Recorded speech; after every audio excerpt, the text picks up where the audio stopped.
Start. सभ्य स्त्री पुरुष हो, आपल्या कंपनीच्या 44व्या वार्षिक सर्वसाधारण सभेमध्ये आपणा सर्वांचे मनपूर्वक स्वागत करण्यास मला अतिशय आनंद वाटतो. परिच्छेद. संचालकांचा अहवाल आणि तपासणी झालेल्या नफ्या तोट्याचे हिशोब यापूर्वीच आपल्या हाती आलेले आहेत. मला असा विश्वास वाटतो की त्याचा अभ्यास करण्याची संधी आपणास मिळाली असेल आणि त्यावरून आपल्या कंपनीच्या प्रगतीची कल्पनाही आपणास आली असेल. गेल्या वर्षी कठीण परिस्थिती असून सुद्धा अनेक अडचणीवर मात करून कंपनीने केलेली प्रगती समाधानकारक समजली पाहिजे. परिच्छेद. अहवाल वर्षातील विक्रीमध्ये गेल्या वर्षाच्या विक्रीपेक्षा भरीव वाढ झाली आहे. मात्र गेल्या वर्षाच्या नफ्याशी तुलना करता अहवाल वर्षामध्ये नफा कमी झाला.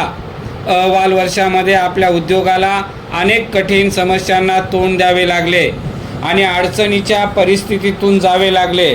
उत्पादन आणि विक्री यांच्याप्रमाणे प्रशंसनीय राहिले तरी मुख्यतः कच्च्या मालाच्या भडकत्या किमती आणि इतर खर्चामधील भरमसाठ वाढ या कारणांनी नफ्यावर खूपच ताण पडला.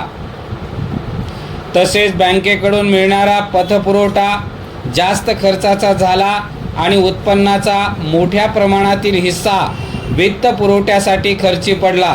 याखेरीज या वर्षामध्ये बाजारभावाच्या निर्देशांकांमध्येही बरीच वाढ झाल्यामुळे वेतनविषयक खर्चही मोठ्या प्रमाणात वाढला. आपल्या उद्योगातील स्पर्धा अधिक तीव्र होत गेल्याने या बाजारात मंदी आल्याने या वाढीचा प्रतिकूल परिणाम आपल्या उद्योगाच्या प्रगतीवर होणार नाही अशी काही उपाययोजना करणे बिलकुल शक्य नव्हते. दुसरीकडे आपल्या प्रगतीचे प्रमाण वाढवण्यासाठी निदान ते कायम राखण्यासाठी आपल्या उत्पादकांना आवश्यक ती चालना देण्याच्या दृष्टीने अधिक जाहिरात खर्च करण्याची व उत्तेजनार्थ अनुदान देण्याची गरज भासली. इतके सर्व असूनही कंपनीच्या प्रगतीमध्ये वाढ व्हावी यासाठी आम्ही सतत प्रयत्न करीत आहोत. आपल्या कंपनीची चालू वर्षाच्या पहिल्या 5 महिन्यामधली कामगिरी ही गेल्या वर्षीच्या त्याच मुदतीमधील कामगिरीपेक्षा पुष्कळच चांगली झालेली आहे. अलीकडील उपलब्ध असलेल्या आकडेवारीप्रमाणे आपली एकूण विक्री ही गेल्या वर्षीच्या याच मुदतीतील विक्रीपेक्षा भरीवपणे जास्त होती.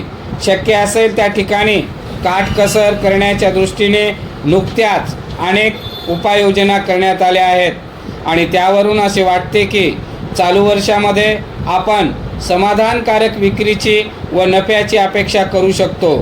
मला हे नमूद करण्यासही आनंद वाटतो की चालू वर्षाच्या केंद्रीय अंदाजपत्रकात प्राप्तिकर कायद्याच्या 11व्या परिशिष्टातून आपल्या उद्योगाला वगळण्यात आले आहे. त्यामुळे कराच्या अत्यंत त्रासदायक बोजातून आपणास काहीतरी सूट मिळू शकेल. परिच्छेद.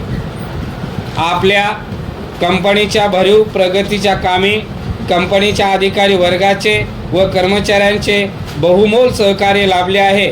त्या सर्वांचा मी आभारी आहे. हे सहकार्य असेच पुढे चालू राहील अशी मी अपेक्षा करतो.